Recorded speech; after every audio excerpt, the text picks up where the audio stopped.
Now every different sect agrees against their foe, the harsh disease. All petty quarrels fade and cease. The Pythagoreans break their vow. No silent peace, just sorrow now. They flee their schools in grief and pain, cry out lament, but all in vain.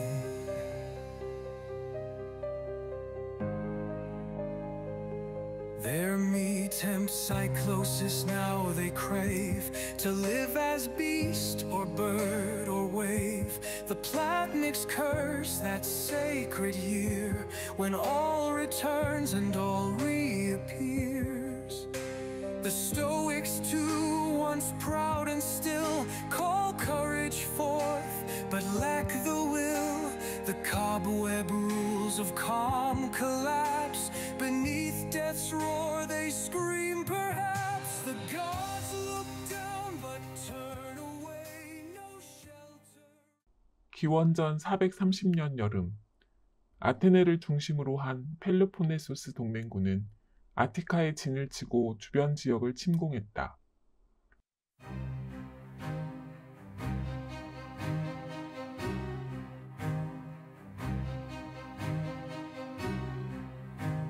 며칠 지나지 않아 역병이 처음으로 아테네인들 사이에서 발병했다.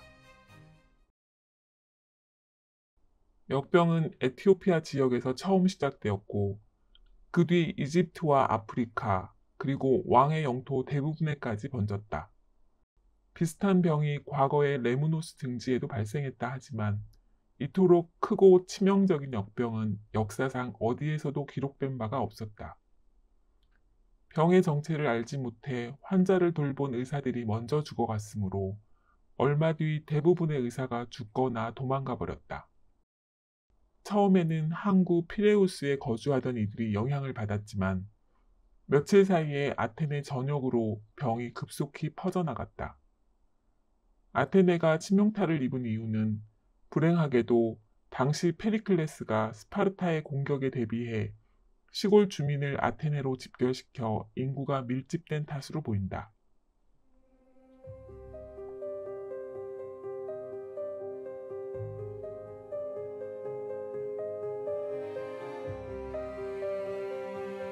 병의 증상은 이러했다. 처음에는 이유 없이 격렬한 두통이 생기고 눈이 충혈되며 염증으로 피눈물이 맺혔다. 이어 입안, 혀와 목구멍이 핏빛으로 붉게 변하고 숨에서 부자연스럽고 고약한 냄새가 났다. 그 뒤 재채기가 나고 목소리가 쉬며 조금 지나면 병이 가슴으로 내려와 걷잡을 수 없는 기침에 시달리게 된다. 병이 위장에 자리 잡으면 구토를 일으켰고 극심한 고통 속에 의사들이 이름 붙인 모든 종류의 담즙성 배출물을 토해냈다. 대부분의 사람에게는 딸꾹질이 동반되었고 이는 심한 경련을 동반했다. 환자의 몸은 겉으로는 그리 뜨겁지 않았고 안색도 그리 창백하지 않았다. 그런데도 피부는 붉고 시퍼렇게 멍들었고 작은 돌기와 물집이 돋았다. 반면 속은 마치 불에 탄 듯하여 가벼운 옷의 압박도 견딜 수 없었으며 환자들은 앞다투어 차가운 물속에 뛰어들었고 심지어 우물에 뛰어들기도 했다. 하지만 물을 적게 마시건 많이 마시건 통증은 마찬가지였고 환자들은 가라앉힐 수 없는 조울증과 불면증에 시달린다. 환자 대부분이 발열 후 7날에서 9날째 사이에 목숨을 잃었다. 이 고비를 넘겨도 격심한 궤양과 지독한 설사를 일으키는데 대다수 환자가 이 단계에서 체력 소모로 목숨을 잃는다. 가장 강인한 환자들도 손가락과 발가락에 치명상을 입었고 덜어는 시력을 잃기도 했으며 회복 직후에 기억 상실을 겪기도 했다. 모든 것이 망각의 대상이 되어 친구들도 알아보지 못하고 자기가 누구인지도 모르게 되었다. 역병이 아테네 전역에 퍼질 무렵 병에 걸린 환자들은 곧바로 절망에 빠져 병에 대한 저항을 포기했다. 신에게 올리는 기도, 신탁, 그 밖의 모든 수단이 소용없었고 사람들은 그것들을 모두 포기하게 되었다. 병자들은 홀로 남겨져 죽거나 가족 전체가 한꺼번에 죽었고 산 사람들은 이유 없이 살아남았다. Sect agrees against their foe, the harsh disease. All petty quarrels fade and cease. The Pythagorean 페리클레스는 아테네의 정치와 행정, 입법과 사법을 모두 장악한 지도자였다. 그가 죽자 아테네 정계는 창궐하는 역병 가운데 통치 기능을 상실했다. 상인 출신 강경파인 클레온, 귀족층인 협상파 니키아스가 부상하여 민회를 중심으로 하는 민주정이 수립되었지만 스파르타와 대적해 아테네를 이끌기에는 역부족이었다.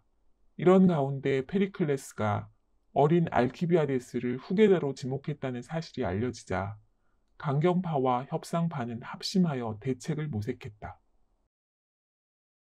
어느 날 민회에 한 민중파 의원이 고발장을 제출했다. 알키비아데스가 사병을 모집하여 민회를 장악하고 민주정을 파괴하려 한다는 내용이었다. 민회는 즉각 알키비아데스에게 소환장을 보냈다.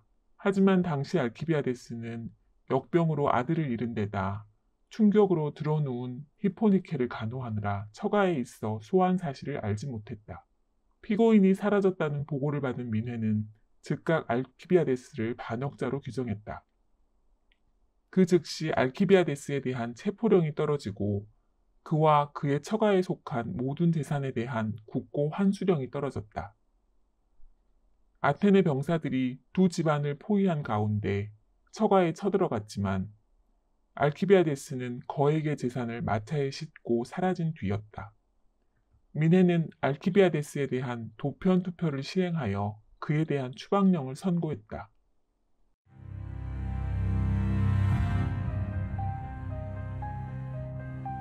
It started in Parius and quickly spread through the city. People began collapsing. 히포니케는 와병 중에 자신의 집에서 쫓겨났다. 검은 히마티온을 입고 남편 대신 원로원 청문회장에 출정한 히포니케는 반역자의 공범이라는 죄목으로 유죄 선고를 받았다. 그녀에게 내려진 처분은 가산 몰수와 아테네 외부 추방령이었다. 시민들은 유죄 판결이 떨어지기 무섭게 그녀의 집에 난입하여 집기를 훔치고 집에 불을 질렀고 재판정을 나서는 그녀를 보자 격분하여 욕을 퍼부었다. 집으로 갔지만 집은 화염에 휩싸인 채 타들어가는 중이었다. 히포니케는 아테네 시장을 다 지나기 전에 쓰러져 몸을 가눌 수도 없게 되었지만 아무도 그녀를 거들떠보지 않았다.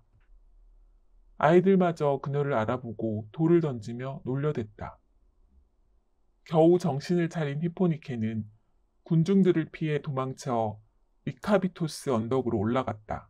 숲으로 된 언덕을 넘어가면 바위와 흙더미로 이루어진 황량한 계곡이 나타나는데 히포니케는 그 계곡으로 기어내려갔다. 그리고 어릴 적에 보아두었던 굴을 찾아 들어갔다. 얼마 뒤 검은 히마티온을 입은 채 아테네 시내를 유령처럼 배회하는 히포니케를 보았다는 괴담이 나돌았다. 그와 함께 거리의 벽에 알키는 반역자가 아니다. 민회를 해체하라. 같은 낙서가 어지럽게 새겨졌다. 사람들은 알키비아데스 집 담벼락 아래에 꽃을 놓아두었고 여인들이 그 앞에서 눈물을 흘리기도 Right 했다. before others' eyes. Their heads burned like fire. Their eyes were red and inflamed. Blood surged from their 삶은 throats and 나날이 tongues. 무너졌고 죽음은 더는 특별한 일이 아니었다.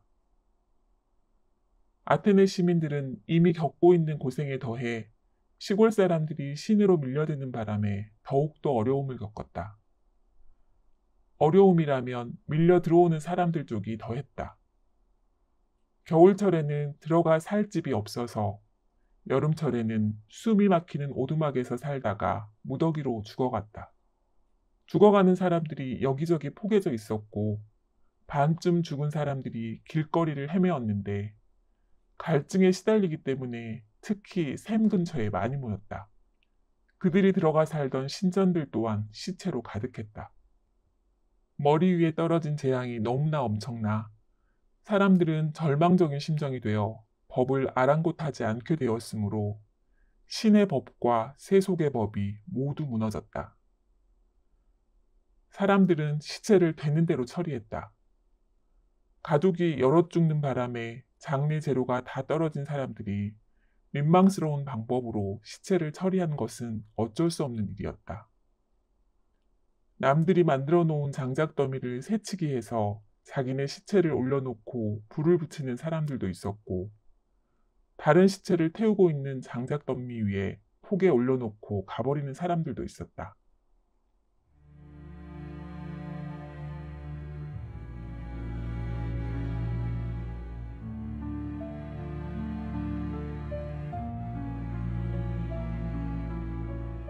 It started in Piraeus. 역병이 들이닥친 지 23개월째 되던 봄, 기이하게도 이 병은 저절로 잦아들기 시작했다.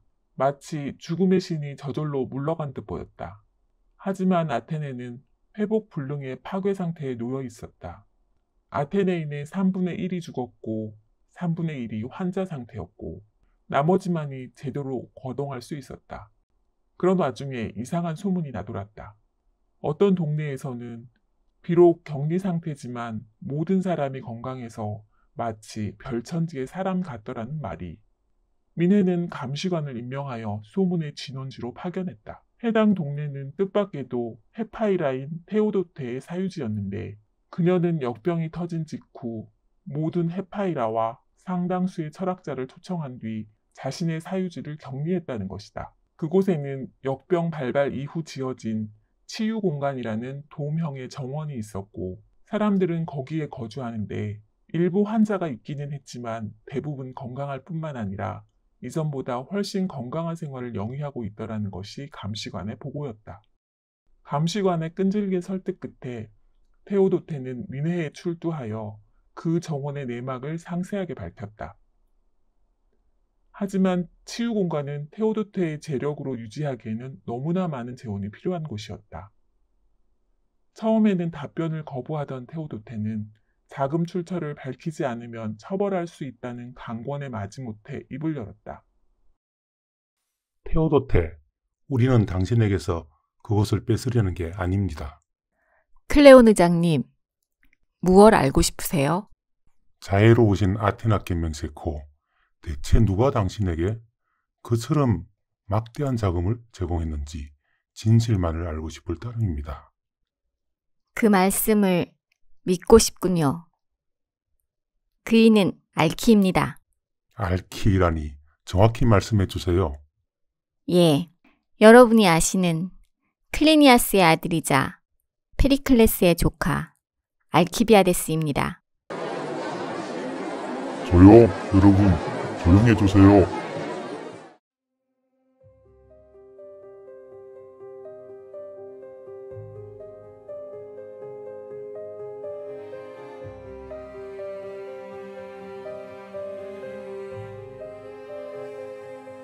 Now every different sect agrees against their foe, the harsh disease. All petty quarrels fade and cease. The Pythagoreans break their vow. No silent peace, just sorrow now. They flee their schools in grief and pain, cry out lament, but all in vain.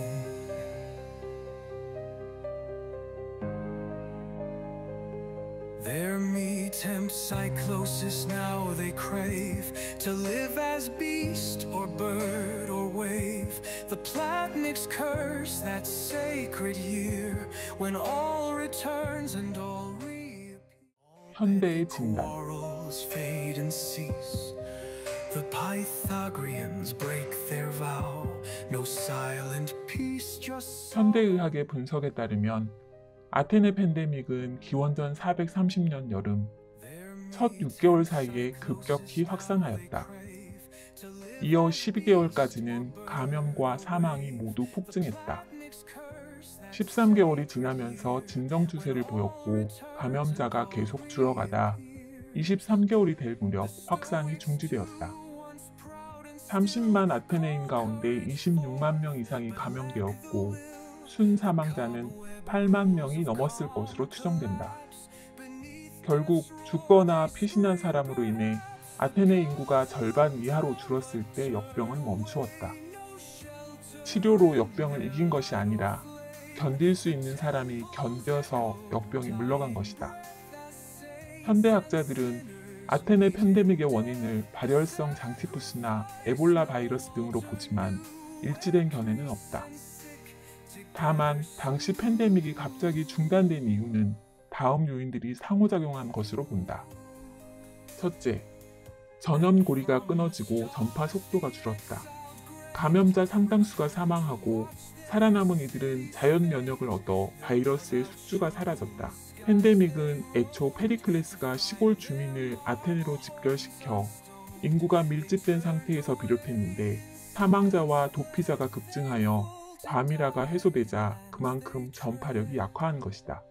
둘째, 계절적 요인이 반복되고 즉흥적 방역이 이루어지면서 병원체가 자연 소멸했다. 이 시기 전염병은 여름철 고온 다습기에 강했다. 앞의 요인들과 함께 겨울이 반복되면서 바이러스의 활동력이 급감했다. 여기에다 사람들이 접촉을 피하고 병원체의 독성이 떨어지면서 바이러스가 자체 소멸하는 경우가 늘어난 것이다.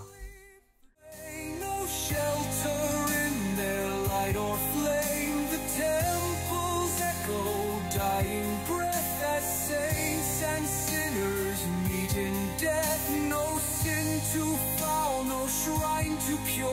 In hell on earth, none can endure.